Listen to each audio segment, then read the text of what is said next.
Hi friends, எல்லாருக்கும் வணக்கம். இந்த வீடியோவில் சேனைக்கிழங்கு வறுவல் எப்படி பண்ணுறதுன்னு பார்க்கலாம். சேனைக்கிழங்கு 1/4 கிலோ எடுத்திருக்கேன். ஒரு பாத்திரத்தில் கிழங்கு மூழ்கிற அளவுக்கு தண்ணி எடுத்துக்கோங்க. இதில் 1/2 டேபிள் ஸ்பூன் மஞ்சத்தூள், கொஞ்சமாக புளிக்கரைசல், உப்பு சேர்த்து நல்லா கலந்துருங்க. தண்ணி கொதிக்க ஆரம்பித்ததும் நம்ம கட் பண்ணி வச்சுருக்க கிழங்கு சேர்த்துக்கலாம். கிழங்கு ஒரு பாதி அளவுக்கு வெந்தாலே போதும். தண்ணி வடிகட்டி தனியாக எடுத்து வச்சுக்கோங்க. இப்போ மசாலா ரெடி பண்ணிடலாம். அதுக்கு ஒரு பவுலில் மிளகாத்தூள் 1 டேபிள் ஸ்பூன், மல்லித்தூள் 1/2 டேபிள் ஸ்பூன், இஞ்சி பூண்டு விழுது 1/4 டேபிள் ஸ்பூன், மஞ்சத்தூள் 1/4 டேபிள் ஸ்பூன், கொஞ்சமாக உப்பு, கொஞ்சமாக தண்ணி சேர்த்து நல்லா கலந்துட்டே வரலாம். இந்த மசாலா ரொம்ப கெட்டியாகவும் இருக்கக்கூடாது, ரொம்ப தண்ணியாகவும் இருக்கக்கூடாது. இந்த பதத்தில் இருக்கணும். இப்போ இந்த மசாலாவை கிழங்குல அப்ளை பண்ணிடலாம்.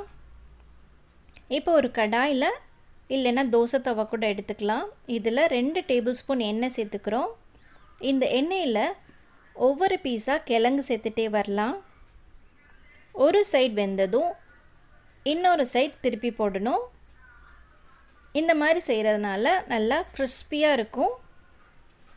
நான் இந்த வீடியோவில் 2வது மெத்தடும் செஞ்சு காமிக்கிறேன். அதே மாதிரி ஒரு கடாயில் 2 டேபிள் ஸ்பூன் எண்ணெய் சேர்த்துக்கோங்க. இதில் நம்ம எல்லா கிழங்கையும் சேர்த்து 5லேருந்து 7 நிமிஷம் நல்லா வதக்கணும். அப்போ தான் மசாலாலாம் நல்லா சேர்ந்து வரும். இப்போ கொஞ்சமாக கருவேப்பிலை சேர்த்து ஒரு தடவை ஃப்ரை பண்ணி எடுத்துடலாம். ரெண்டுமே வேறு வேறு டேஸ்ட்டில் இருக்கும். உங்களுக்கு எது ஈஸியாக தோணுதோ அதை நீங்கள் செஞ்சு பாருங்கள். செஞ்சு பார்த்துட்டு எப்படி இருந்ததுன்னு எனக்கு கமெண்ட்ஸில் சொல்லுங்கள். சூப்பராக இருக்குங்க. இந்த வீடியோ உங்களுக்கு பிடிச்சிருந்தால் லைக் பண்ணுங்கள், ஷேர் பண்ணுங்கள், மறக்காமல் சப்ஸ்கிரைப் பண்ணுங்கள். தேங்க்யூ ஃபார் வாட்சிங்.